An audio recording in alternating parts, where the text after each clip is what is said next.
تو ابھی یہاں سے ہم آگے چلیں گے. ناظرین، جس طرح بھی بات ہو رہی تھی، میں نے اگلا سوال جو مومن صاحب کی خدمت میں پیش کرنا ہے وہ اس میں بھی ایک پاکستان کے ایک ٹیلی ویژن چینل کے اوپر آنے والے ایک پروگرام کے حوالے سے ہے. اس میں ہم پچھلے پروگرام میں بھی آپ کے خدمت میں ہم نے کچھ لوگوں کے انٹرویوز پیش کیے تھے جن کا تعلق میڈیا کے ساتھ تھا. انہوں نے بڑا واضح طور پہ کہا کہ میڈیا کو اس وقت اپنی ایتھکس کو ریوائز کرنے کی، ریوائز کیا بلکہ بنانے کی ضرورت ہے. میں تو سمجھتا ہوں پاکستانی میڈیا کو کچھ مطلب ہے کہ ہر سطح پہ، کیونکہ جس پروگرام کی ہم بات کر رہے ہیں صرف مذہبی نوعیت کے پروگرامز نہیں، ہر سطح پہ ہی لگتا ہے کہ جیسے پاکستان میں جو پاکستان کے جو چینلز ہیں ان کو بالکل اس چیز کا پتہ ہی نہیں ہے کہ میڈیا کی ایک اپنی اخلاقیات ہوتی ہے، ہونی چاہیے، اور وہ ایسی ہونی چاہیے کہ جو ہے وہ جنرلی اکلیمڈ ہو، لوگ اس کو جو ہے وہ بین الاقوامی سطح پہ تسلیم کرتے ہوں. پچھلے دنوں جب یہ داتا دربار پہ ایک گھناؤنا حملہ ہوا اور اس کے نتیجے میں بہت سے لوگ جو ہے وہ جاں بحق ہوئے، تو اس وقت جو ہے وہ ایک رپورٹر، ایک پاکستان کے ایک چینل کا جو کہ اپنے آپ کو ایک نیوز چینل کہلاتا ہے، ایک رپورٹر جو ہے وہ رپورٹ کر رہا تھا موقع سے، وقوع سے، وہاں سے، اور وہ کہہ رہا تھا کہ دیکھیں یہ ہو گیا، ایسے ہو گیا، اتنے لوگ آئے، اتنے حملہ آور تھے، ایسے ہوا ویسے ہوا. اس وقت جو ہے وہ جسم کے لوگوں کے جسم کے مختلف ٹکڑے ادھر ادھر بکھرے پڑے ہیں. میں کیمرہ مین سے کہوں گا کہ اگر یہ پھٹی ہوئی لاشیں دکھا سکیں تو کچھ تو خدا کا خوف کریں. مطلب کسی سطح پہ تو اپنی ایتھکس کو آپ لوگ دیکھیں کہ کوئی اخلاقیات بھی ہیں، ان کو بھی فالو کرنا ہے. معاشرہ اس وقت، پاکستان کا معاشرہ بالخصوص، سائیکولوجیکلی اسپیکنگ دو بڑے گروہوں میں بٹا ہوا ہے، ایک دہشت گردوں کا، ایک دہشت زدہ لوگوں کا. تو آپ ایسے کام کر کے، ایسے چینل جب اس قسم کے کام کرتے ہیں تو پھر وہ خود فیصلہ کر لیں کہ وہ ان دونوں گروہوں میں سے کس گروہ میں جاتے ہیں. تو اس کے علاوہ پھر جب وہ ٹیلی ویژن چینلز پہ پروگرامز بھی کرتے ہیں، یہ پچھلے دنوں جنہوں نے پروگرام کیا اس میں 3 مہمان بلائے ہوئے تھے. چوتھے جو پریزنٹر صاحب تھے وہ بھی ان کے ساتھ مل کے جماعت احمدیہ کے خلاف جو منہ میں آتا رہا بولتے رہے. کسی جماعت کے اسکالر کو، جماعت کے ترجمان کو ٹیلی فون پر بھی نہیں لیا گیا کہ آپ اپنے موقف کی وضاحت کر دیں، یہ لوگ یہاں پہ یہ بتا رہے ہیں، کیا یہ درست ہے؟ یہ جو باتیں کہہ رہے ہیں یہ تو واقعی کیا ہے کہ ان پہ ایمان لا کے کوئی شخص مسلمان نہیں کہلا سکتا، تو کیا آپ اس سے اتفاق کرتے ہیں؟ یہ بالکل ایسا ہی تھا کہ آپ اکھاڑے میں ایک پہلوان کو اتار دیں، کسی دوسرے کو اس کی اطلاع بھی نہ ہو، اور بعد میں کہہ دیا جائے کہ جی ہمارا پہلوان جیت گیا، نہ کوئی اس کے مقابلے پہ آیا، نہ کسی کو بتایا گیا، نہ کوئی دعوت دی گئی. تو ایسے آپ جتنا مرضی جیتتے رہیں، ایسی ہار جیت کا تو خیر کسی کو فرق بھی نہیں پڑتا. لیکن خیر تاکہ لوگوں کی وضاحت ہو سکے، مومن صاحب اس پروگرام میں ایک بات جو انہوں نے کی، ایک مولانا صاحب جو اس میں آئے ہوئے تھے، انہوں نے یہ کہا کہ جماعت احمدیہ کو ایک مذہبی جماعت سے زیادہ ایک سیاسی جماعت یا سیاسی تنظیم سمجھنا چاہیے. اس کی کیا حقیقت ہے؟ بالکل بے بنیاد اور بے حقیقت بات ہے.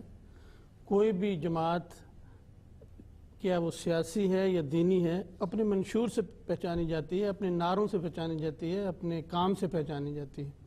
آج کل تو حال یہ ہے کہ سیاسی جماعتوں کا تو منشور واضح ہے.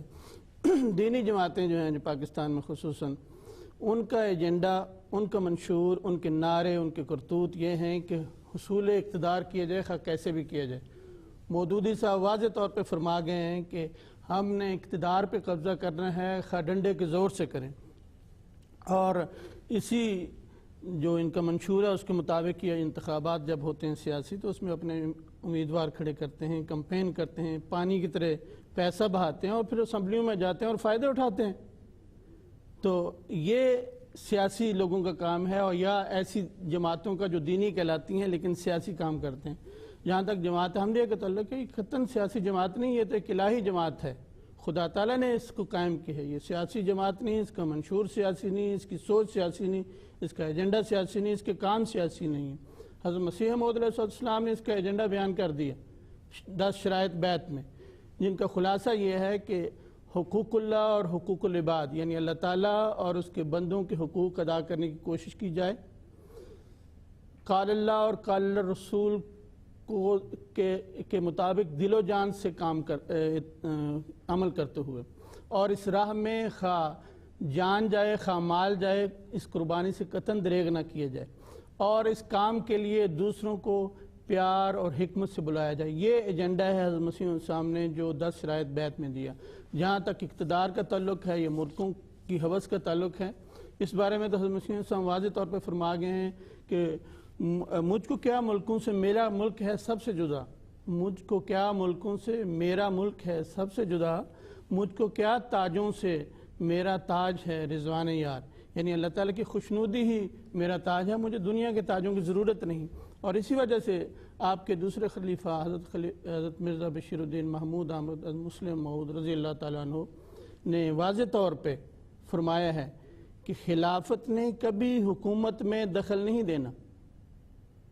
ہاں اخلاقی نگرانی کرنی ہے, واعظ و نصیحت کرنی ہے, اتنا کام ہے خلافت کا. حکومت میں قطعاً دخل نہیں دینا. اور جماعت احمدیہ کی تاریخ گواہ ہے اس بات پہ کہ جماعت احمدیہ نہ کبھی انتخابات کے وقت بحیثیت جماعت اپنے نمائندے کھڑی کرتی ہے, نہ کمپین کرتی ہے, نہ انتخابات میں بحیثیت جماعت حصہ لیتی ہے اپنے نمائندوں کے لیے, اور نہ پیسہ بہاتی ہے جیسے میں نے عرض کیا, اور نہ اسمبلیوں میں جاتی ہے.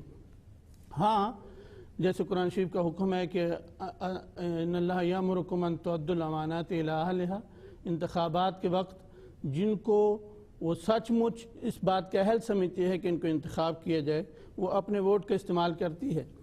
ہم نے جب بھی ووٹ دیا قومی امانت سمجھ کے دیا, اور جس کو سب سے زیادہ اس بات کا اہل سمجھا اس کو دیا.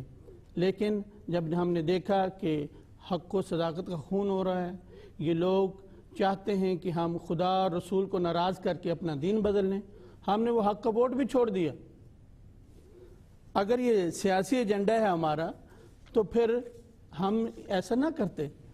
ہاں جہاں تک اسلام اور ملت اسلامی کے مفاد کا تعلق ہے, جماعت نے بحیثیت جماعت ہمیشہ صف اول میں ہو کے اسلام اور ملت اسلامیہ کے مفادات کا دفاع کیا ہے. اس کی بڑی مثال قیام پاکستان کے لیے اسلام احمدیت کی کوششیں ہیں جو کسی سے چھپی ہوئی نہیں ہیں. بڑی مثال اس کی جو ہم بار بار دے چکے ہیں کہ قائد اعظم جب مایوس ہو کے مسلمانوں سے یہاں لندن میں آئے تو حضرت خلیفۃ المسیح الثانی نے یہاں پہ جماعت کے مبلغ درد صاحب جو تھے انہیں فرمایا کہ آپ جا کے قائد اعظم کو یہ پیغام دیں کہ اس وقت مسلمان ہندوؤں کی سازشوں سے بچنے کے لیے آپ کی قیادت کے منتظر ہیں. آپ ہی اگر ان کو چھوڑ کے چلے گئے تو پھر اس کشتی کو کون بچائے گا؟ آپ واپس آئیں اور ہم آپ کی مدد کریں گے اور دوسرے مسلمان آپ کی مدد کریں گے. چنانچہ قائد اعظم حضرت خلیفہ ثانی کے فرمان پہ اور حضرت خلیفہ ثانی کے ان کوششوں کے نتیجے میں واپس تشریف لے گئے اور مسلمانوں کی نمائندہ جماعت مسلم لیگ کی قیادت کر کے پاکستان کے لیے آپ نے وہ کوشش کی کہ تاسیس پاکستان, تعمیر قیام پاکستان کا خواب شرمندہ تعبیر ہوا. اور جہاں تک ایک اور بات میں عرض کر دوں کہ کشمیر کمیٹی, کشمیریوں کے اوپر جب انگریزوں کے زمانے میں ظلم ہو رہے تھے تو مسلمان جو لیڈر تھے جمع ہوئے اور انہوں نے کشمیر کمیٹی تشکیل دی. اور سر اقبال شاعر مشرق جن کو کہا جاتا ہے, انہوں نے خود حضرت خلیفہ ثانی کو فرمایا کہ آپ اس کی قیادت, اس کی صدارت قبول کریں کیونکہ آپ کی جماعت ہی ہے جو آپ ہی ہیں جو اس کو صحیح طریقے پہ چلا سکتے ہیں. چنانچہ آپ نے بڑی کامیاب کمپین کی مسلمان جو کشمیر میں تھے مظلوم ان کے حق میں. لیکن جب آپ نے دیکھا کہ قومی اور ملی مفادات کے اوپر لوگ اپنے جو مخالف احمدیت لوگ ہیں اپنے ذاتی مفادات کو ترجیح دیتی ہیں, حضرت خلیفہ ثانی نے صدارت سے استعفیٰ دے دیا. اگر آپ کو اقتدار کی ہوس ہوتی نعوذ باللہ تو آپ استعفیٰ کیوں دیتے؟ تو صرف اس لیے کہ ہم اس زمانے میں جو یہ سیاہ اور جنگل کا قانون ہے جو خلاف انسانیت, خلاف اسلام, خلاف اقوال رسول, خلاف قرآن, یہ جو ضیاء الحق کا قانون ہے, اگر اس کے نتیجے میں جو ہم پہ ظلم روا رکھا جا رہا ہے, اگر ہم اس کے خلاف قانون کی حد میں رہتے ہوئے اور تہذیب کے ساتھ اگر آواز اٹھاتے ہیں تو کیا صرف اس وجہ سے ہمیں ایک سیاسی جماعت قرار دے دیا جائے گا؟ یہ تو ہر عقل مند جو ہے اس بات کو رد کرے گا.